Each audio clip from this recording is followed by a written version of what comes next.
Luego los hermanos comenzaron a animarnos, nuestros hijos, hay que aprovecharlo igual, irnos a descansar, irnos a pasear y tal. En mayo tenemos el aniversario de boda, entonces lo vamos a adelantar.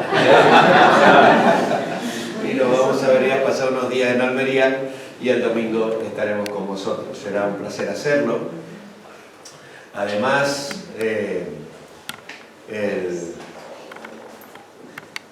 lo que usáis en los chupitos aquí es una delicia, ¿eh?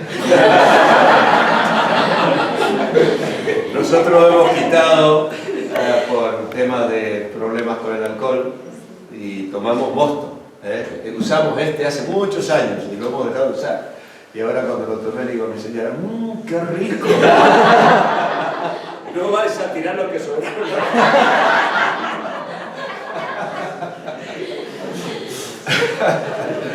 Bueno, pues nada, hermanos, la verdad es que estamos tan contentos de ver lo que el Señor ha hecho este fin de semana y nos sentimos tan gozosos, tan dignos también de ser instrumentos en sus manos, por su gracia, su misericordia.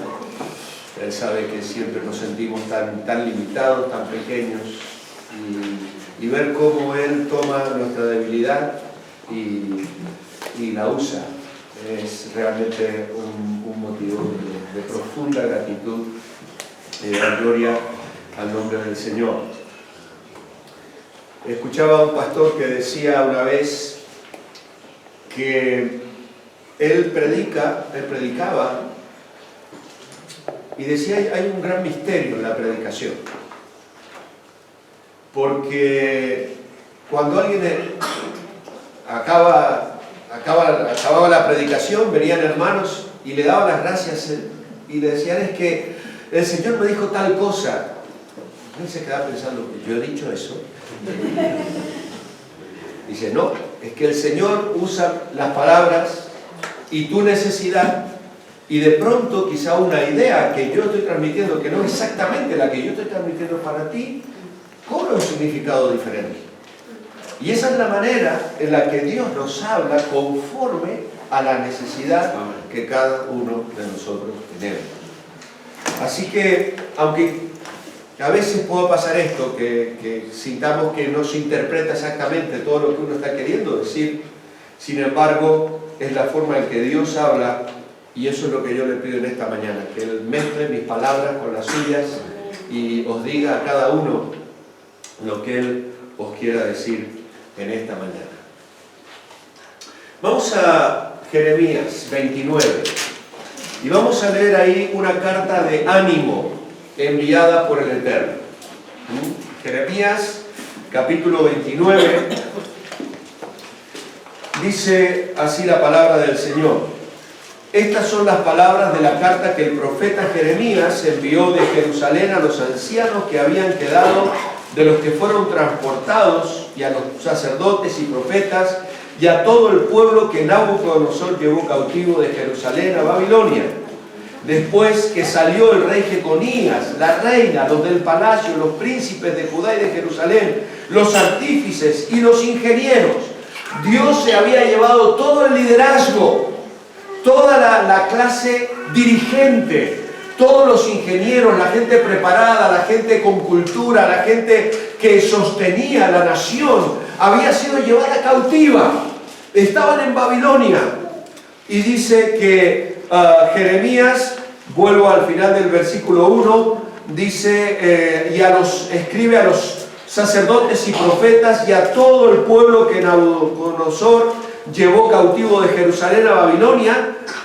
Verso 3, por mano de Elasa, hijo de Safán, y de Gemarías, hijo de Hilcías, a quienes envió Sedequías, rey de Judá, a Babilonia, a Nabucodonosor, rey de Babilonia.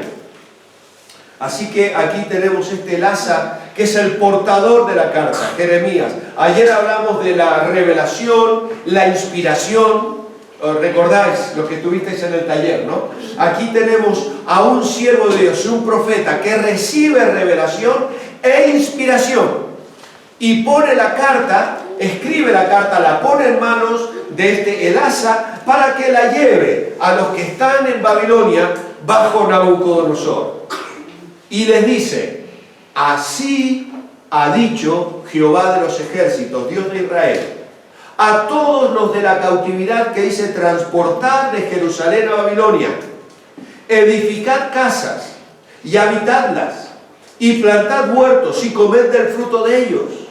Casaos y engendrad hijos e hijas, dad mujeres a vuestros hijos y dad maridos a vuestras hijas, para que tengan hijos e hijas, y multiplicaos ahí y no os disminuyáis. Y procurad la paz de la ciudad a la cual os hice transportar, y rogad por ella a Jehová, porque en su paz tendréis vosotros paz. Porque así ha dicho Jehová de los ejércitos, Dios de Israel: no se engañen vuestros profetas que están entre vosotros, ni vuestros adivinos, ni atendáis a los sueños que soñáis, porque falsamente os profetizan ellos en mi nombre. No los envié, ha dicho Jehová. Porque así dijo Jehová: cuando en Babilonia se cumplan los 70 años, yo os visitaré y despertaré sobre vosotros mi buena palabra para haceros volver a este lugar. Porque yo sé los pensamientos que tengo acerca de vosotros, dice Jehová, pensamientos de paz y no de mal, para daros el fin que esperáis.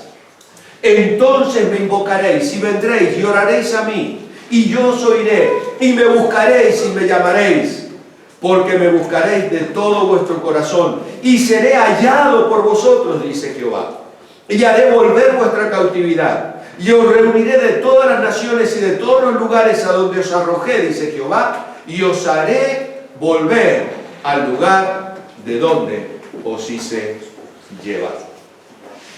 Así que aquí tenemos una carta de ánimo enviada por el Eterno. Dios mismo inspira, guía, dirige, se revela a su profeta, a su siervo, y le manda escribir esta carta que tenía que ser llevada a los cautivos que estaban en Jerusalén. ¿Qué es lo que había sucedido? Pues precisamente eso. Nabucodonosor había venido con el ejército caldeo, había sitiado Jerusalén, la había conquistado y se había llevado a la parte dirigente, a todo el liderazgo. Y claro, los que estaban en Babilonia no estaban muy felices. A nadie le gusta que vengan y lo arranquen de su tierra y lo lleven cautivo y lo sometan a una serie de vida, de cultura, de costumbres que iban contra su manera de vivir. ¿Y sabéis qué es lo que había sucedido? Pues que se estaban levantando profetas que les decían: no os preocupéis, dentro de 2 años vamos a regresar todos a Jerusalén. En el capítulo 28 lo podéis leer. Falsa profecía de Ananías. Versículo 28 dice: aconteció en el mismo año, en el principio del reinado de Sedequías, rey de Judá, en el año 4, en el 5º mes, que Ananías, hijo de Azur, profeta que era de Gabaón, me habló en la casa de Jehová, delante de los sacerdotes y de todo el pueblo. Así habló Jehová de los ejércitos de Israel, diciendo: quebrantaré el yugo del rey de Babilonia. Dentro de 2 años haré volver a este lugar todos los utensilios de la casa de Jehová, que Nabucodonosor, rey de Babilonia, tomó de este lugar para llevarlo a Babilonia. Lo haré volver a este lugar. Así que esa era una ilusión que de los falsos profetas de Jerusalén estaba llegando a los cautivos en Babilonia. No os preocupéis, en poco tiempo vais a estar todos de vuelta aquí. Y eso era aparentemente una palabra de aliento. Esto se va a acabar la cautividad pronto, vamos a regresar. ¿Sabéis qué les dice Dios? No fue Nabucodonosor el que os llevó a Babilonia. Yo os hice transportar. Yo lo hice. Versículo 4, que hemos leído, el versículo del capítulo 29. A todos de la cautividad que hice transportar de Jerusalén a Babilonia, Dios lo había hecho. Nabucodonosor lo transportó, fue un instrumento, pero yo fui el que guió el proceso. Y además tengo que decirle algo. Faltan 70 años para que volváis a Jerusalén. No vais a volver dentro de 2. Aunque Ananías y toda su corte de profetas lo están anunciando así, Dios dice que no. Serán 70 años de cautiverio en Babilonia. Y entonces sí, yo despertaré una buena palabra que os hará volver, pero dentro de 70 años. Ahora, hermanos, quiero en esta mañana dejar con vosotros una idea principal, que es una especie de desafío. Lee tu historia a partir de la soberanía de Dios, porque Dios está sosteniendo tu vida. Lee tu historia a partir de la soberanía de Dios, porque Dios está sosteniendo tu vida. Hemos hablado el primer día de herencia, de influencia, de lo que hemos recibido de nuestros abuelos, de nuestros padres, de personas que interactuaron en nuestra vida, incluso a veces provocándonos heridas y daños que han dejado cicatrices y marcas profundas en nuestra manera de vivir la vida. Hemos hablado de influenciar, de permitir al Evangelio de Dios cortar con esas herencias de pecado y construir un nuevo horizonte, un nuevo mañana. Descubrir que podemos vivir para la gloria de Dios, que podemos construir algo hermoso, que Dios quiere hacer algo hermoso con nuestras vidas. Y en esta mañana, esta es la idea. Lee tu historia a partir de la soberanía de Dios, porque Dios está sosteniendo tu vida. No hay nada que tengas que descartar de tu vida. Aún aquellas cosas tristes y dolorosas, lo peor de tu historia puede volverse la mayor bendición que Dios quería darte. Lo peor de tu historia puede volverse la mayor bendición que Dios quería darte. Para aquella gente, el cautiverio era una tragedia. Y Dios les dice, no miréis eso como una tragedia. Yo tengo un propósito. Yo lo he permitido en vuestras vidas. Yo tengo una visión un poco más amplia de lo que vosotros tenéis.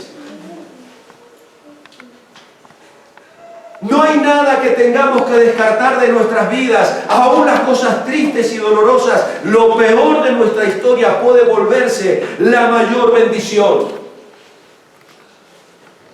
Tengo aquí una nota y voy a usar mi Biblia para deciros algunas ideas que han sido de tremenda bendición estos últimos 7 años de mi vida.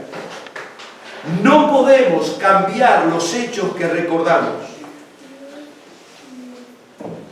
No los podemos cambiar, pero podemos cambiar su significado y el poder que tienen sobre nuestra presente manera de vivir.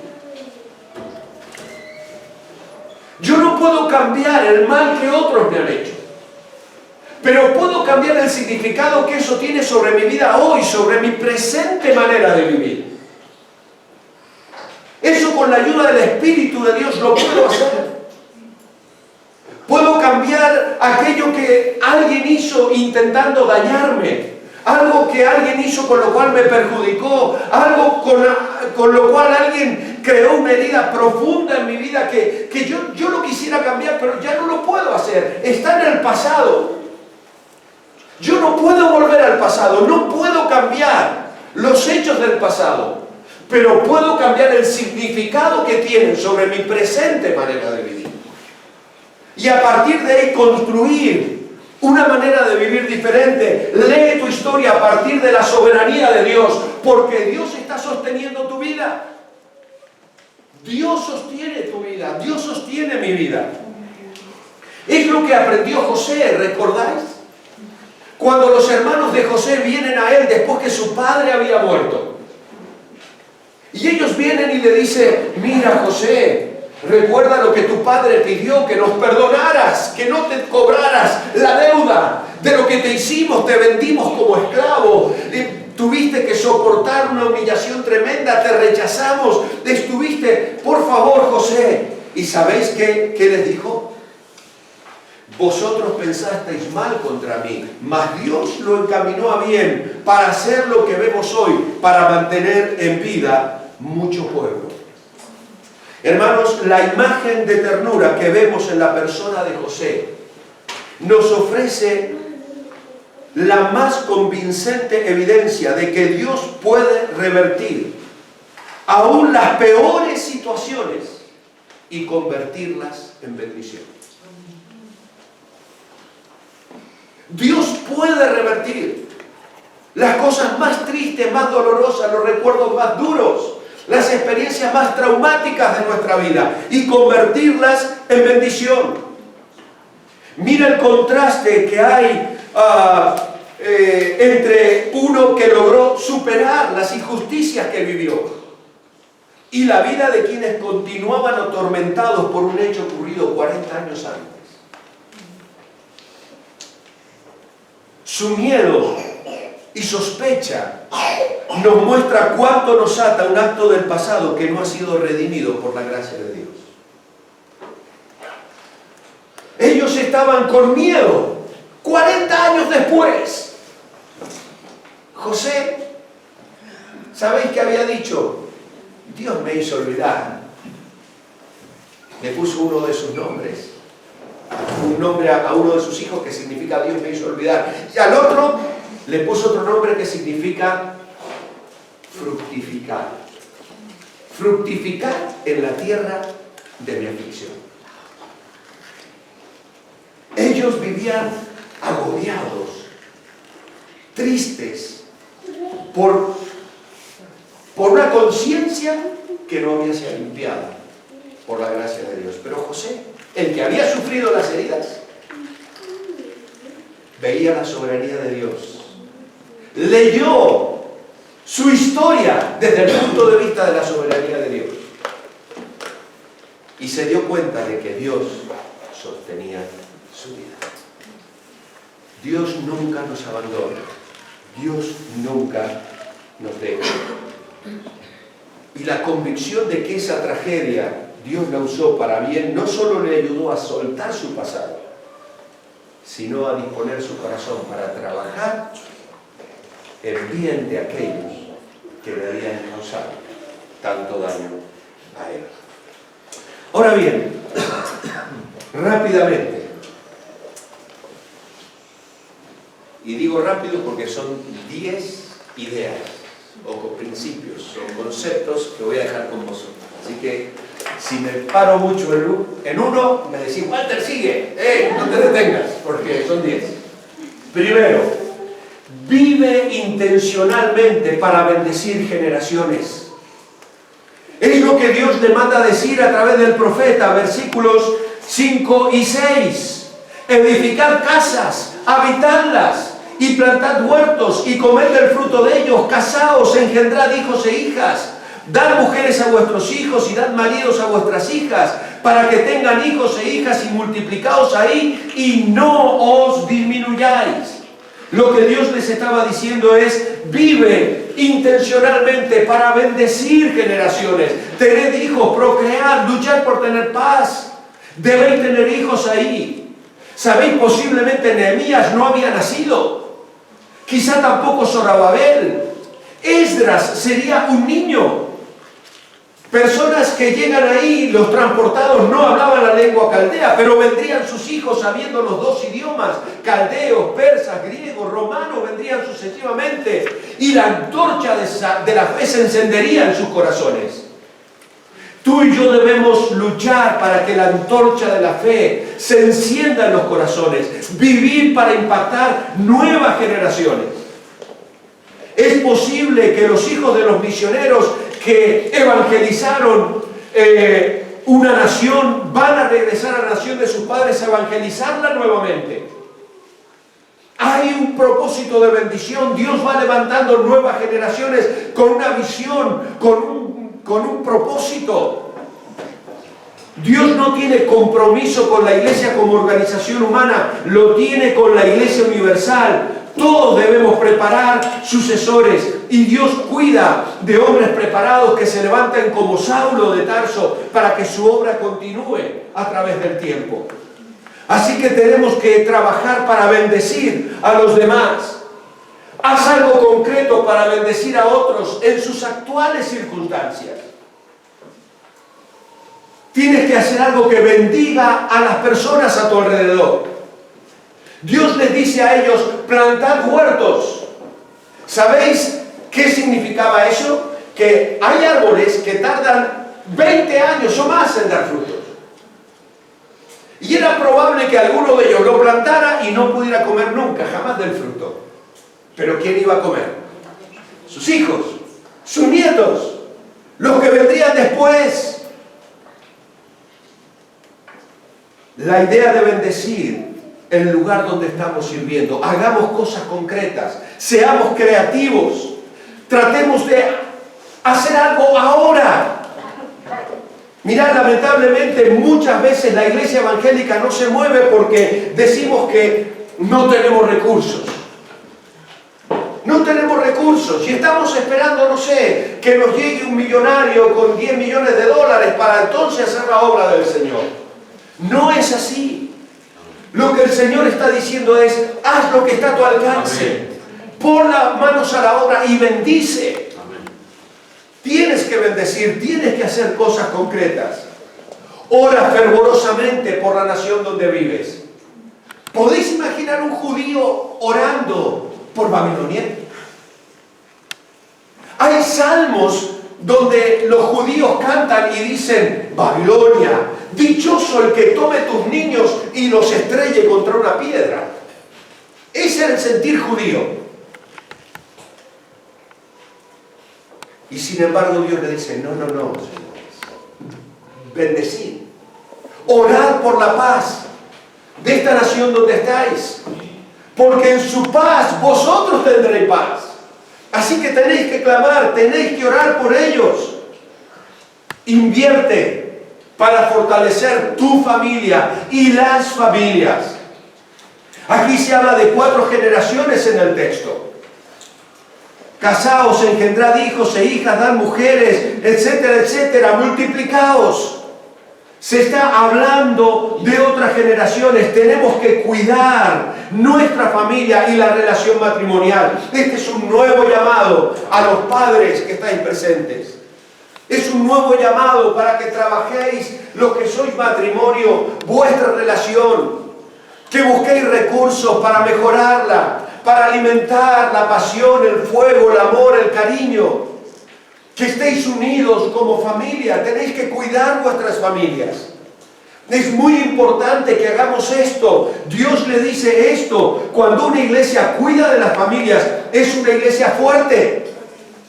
Si cuidas familias, si cuidas adolescentes, si cuidas niños, cuidas familias.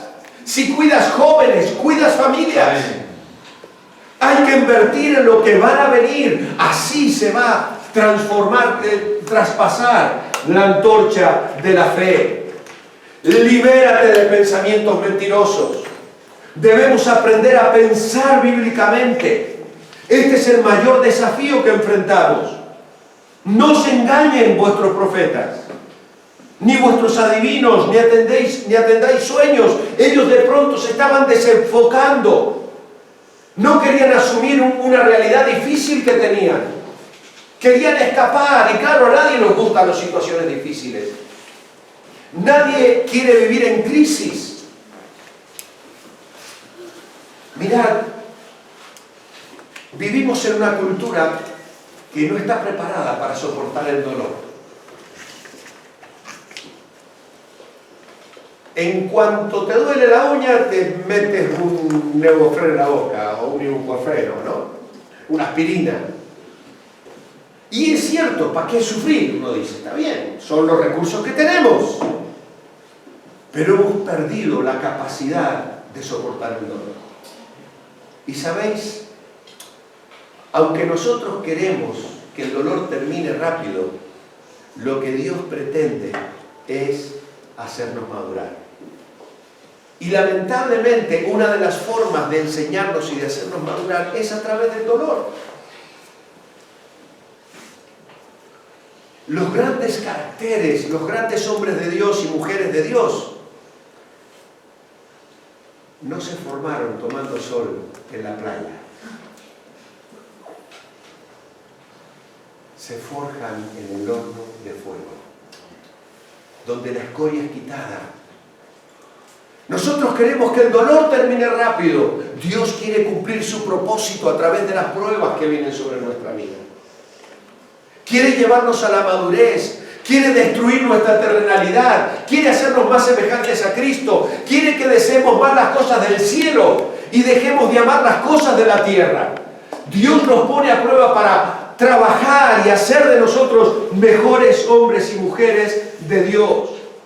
Por eso tenemos que aprender a pensar bíblicamente. Es un desafío que afrontamos porque debemos tener cuidado con los pensamientos del mundo, con las definiciones de éxito del mundo. Tenemos que ir a la Biblia, tenemos que buscar consejeros bíblicos, tenemos que guiar a las personas a la palabra de Dios y a los pies de la cruz, a los pies de Jesús. Confía en la divina providencia. Dios va a actuar en Babilonia para que las nuevas generaciones vieran a Dios. Esta generación era una generación que se había criado leyendo de las historias de Moisés. Cómo Dios le sacó de la tierra prometida. Cómo Dios abrió el mar rojo. Cómo Dios le dio victoria para que conquistaran la tierra prometida. Contaban a sus hijos las historias de David, como se las contamos nosotros, ¿no? Yo me parto con mis hijos, con mis nietos ahora, tienen 4 años, porque en medio de sus juegos meten unas historias, y no, es que este es David y va a matar al gigante Goliat, y no sé, pero claro, ellos mezclan entre sus juegos las historias de la Biblia. Y va quedando en sus corazoncitos esa perspectiva. Esta generación está en una tierra extraña, está en el cautiverio. Las experiencias de la gloria de Dios eran las experiencias de sus antepasados. Ellos ahora veían miseria, esclavitud, frustración y dolor. Y entonces Dios interviene. Y de pronto a Nabucodonosor se le ocurre construir una estatua de oro. ¿Recordáis la historia? Y manda que toda la nación se incline. Y ahí hay 3 hombres de Dios que dicen: no nos vamos a adorar, rey, sepas que no vamos a postrarnos delante de ti. Y aquel rey manda calentar el horno 7 veces y coge a aquellos 3 y los tira adentro, al modo tal que los soldados mueren calcinados. Sin embargo, en medio de aquella tremenda prueba, Dios manifiesta su gloria. Y amados hermanos, Dios interviene así. Dios obra con poder. Tenemos que confiar en la providencia divina. Ese Dios que obró en el pasado es el Dios que obra en nuestras vidas también. Y a veces van a venir situaciones difíciles. Quizá no va a ser de aquel tipo como toda una nación, pero va a ser en tu trabajo, va a ser en tu barrio, va a ser en tu colegio, va a ser en tu familia. Pero ese Dios todopoderoso sigue siendo el mismo Dios. Y es el que va a estar a nuestro lado. Y Él es el que nos va a dar libertad. Va a ser el que va a intervenir en nuestra vida. Anoche, por ejemplo, hemos sido testigos de una manera de obrar de Dios trayendo quebrantamiento a nuestros corazones. Y mientras estábamos aquí pasaban por mi mente otras historias y otros momentos de mi vida donde he vivido momentos similares en los cuales Dios grabó a fuego el poder de su Espíritu en mi vida y en la vida de mi esposa y de otras personas. y nos vamos a ir de aquí, de la cumbre del monte de la transfiguración, y vamos a volver al valle. Pero allí en el valle debemos seguir confiando en este Dios, que se va a manifestar, que va a estar presente en tu vida día tras día. Nuestro problema es que a veces nos desenfocamos, nos olvidamos y creemos que solo Dios se manifiesta en las cosas extraordinarias. Se manifiesta también en las pequeñas. Está a nuestro lado. Cada vez que te sientas en tu casa con un plato de comida delante, inclinas tu cabeza antes de comerlo. Dios está allí. Viene de su mano, viene de su provisión. Es el Dios que mira, vigila, cuida, dirige, que nos acompaña permanentemente, que no nos abandona. Tenemos que tener esa sensibilidad. Tenemos que ver a Dios. Deja que el Eterno use tu vida en medio de tus grandes luchas. Miles de personas fueron llevadas al cautiverio, no había templo ni sacerdocio, la ciudad destruida. Pero ¿sabéis lo que pasó? En esos años de cautiverio se escribieron muchas de las profecías que estamos leyendo. Muchos de los libros proféticos se escribieron en ese tiempo. El libro de Esther se escribió en ese tiempo. El libro de Salmos se organizó en esta época.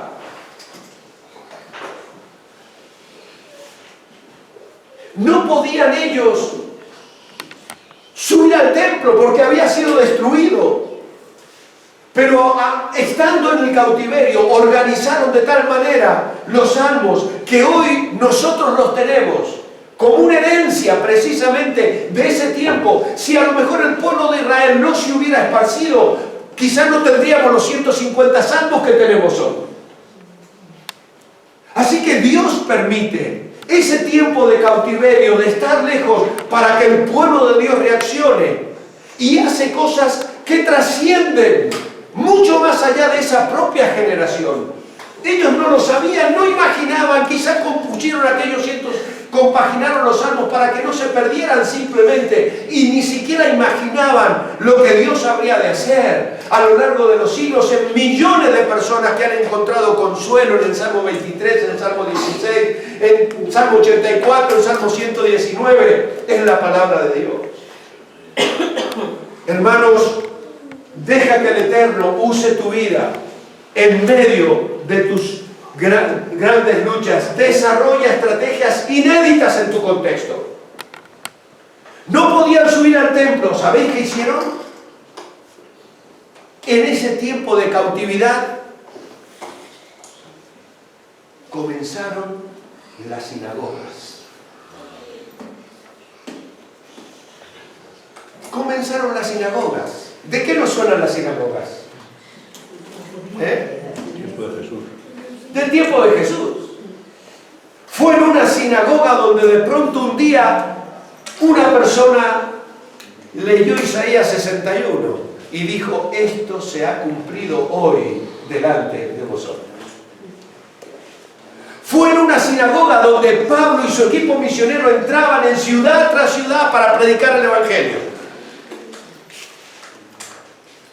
¿Dónde comenzaron las sinagogas? Pues en este tiempo de cautividad y luego en el tiempo intertestamentario. Tiempos difíciles, tiempos duros, pero desarrollaron estrategias inéditas en su contexto. Hermanos, hay muchas cosas que podemos hacer para Dios. Tenemos que tener creatividad. La obra de Dios no es solamente reunirnos el domingo en la iglesia. La obra de Dios no solo pasa por predicar el Evangelio entre cuatro paredes. Hay muchas maneras de hacer la obra de Dios. Y Dios quiere que abramos nuestros ojos y reconozcamos las oportunidades, seamos creativos. Mantén tu intimidad con Dios, siempre creciendo. Ya vamos terminando, vamos por la 9.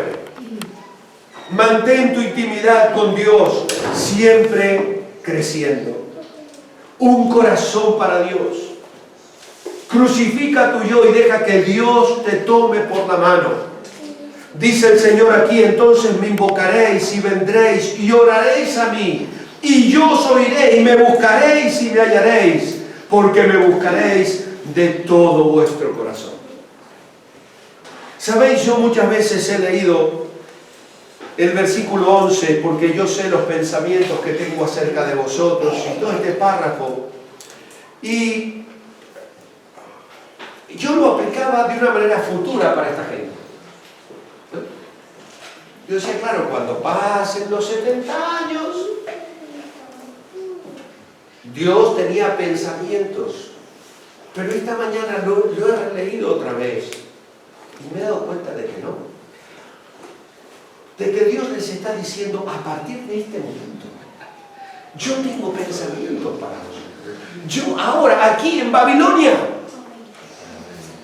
a partir de ahora, me podéis buscar. No vais a esperar 70 años para buscarme y para que yo responda. No, ahora ya me buscaréis y me hallaréis. Amén. Vais a estar en tierra extraña 70 años en circunstancias duras y difíciles. La cosa no va a ser fácil, pero yo voy a estar ahí. Amén. Voy a estar cumpliendo mis planes, mis propósitos para vosotros y vais a disfrutar de mí.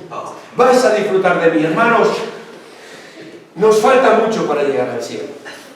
Falta mucho todavía. O tal vez un par de horas. O 5 minutos, porque el Señor puede venir, no lo sé. No sabemos cuándo nuestra vida puede terminar.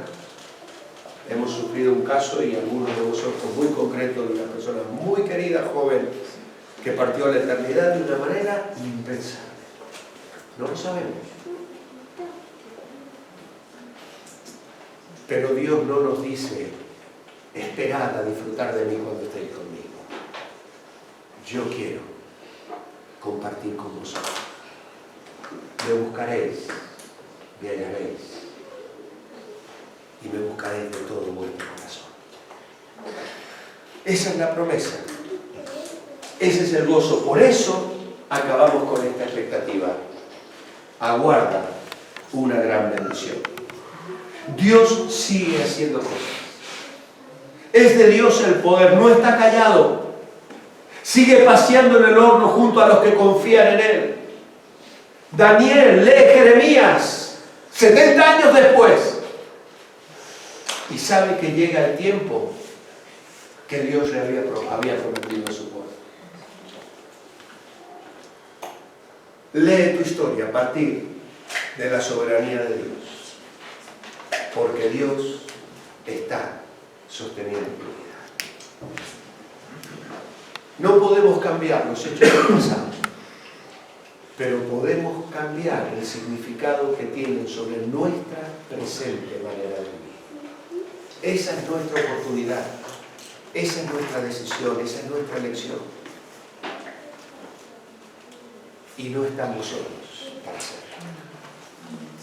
El Señor no te echa la carga, sencillamente te muestra el camino y te dice, yo estoy contigo. No te dejaré ni te desampararé. Descansa en mis brazos de amor. Yo voy a acompañarte para que te levantes, para que avances, para que fructifiques, para que sientas que tu vida adquiere un sentido, un propósito, para que la gloria de Dios se refleje en tu experiencia,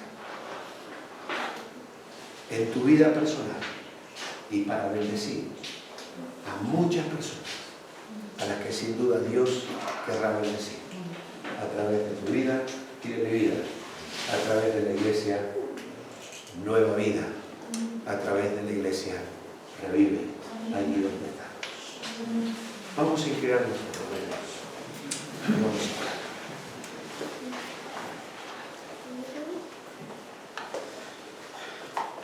Señor, en esta mañana necesitamos tu ayuda, Padre, porque nuestros ojos se desvían, como aquella gente en la cautividad. Miraban sin comprender, sin ver, y lo que ellos consideraban una tragedia en realidad era una bendición, porque tú estabas obrando, porque tú tenías planes, porque tú estabas santificando, porque tú estabas llevando a cabo propósitos tan altos, tan preciosos, siempre de bendición, siempre llenos de gracia. Pero ellos no lo veían. Pero tú envías esa carta. Señor, el cartero no ha llamado a nuestra puerta esta mañana, ni hay un buzón de correos aquí. Pero tú nos has dicho algo a cada uno de nosotros. Tu mensaje debió llegar a cada corazón de Jesús.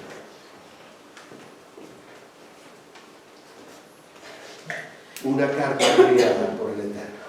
Amén. Señor, ayúdanos a leer nuestra historia desde el punto de vista de tu soberanía. Porque tú has prometido sostener nuestras vidas.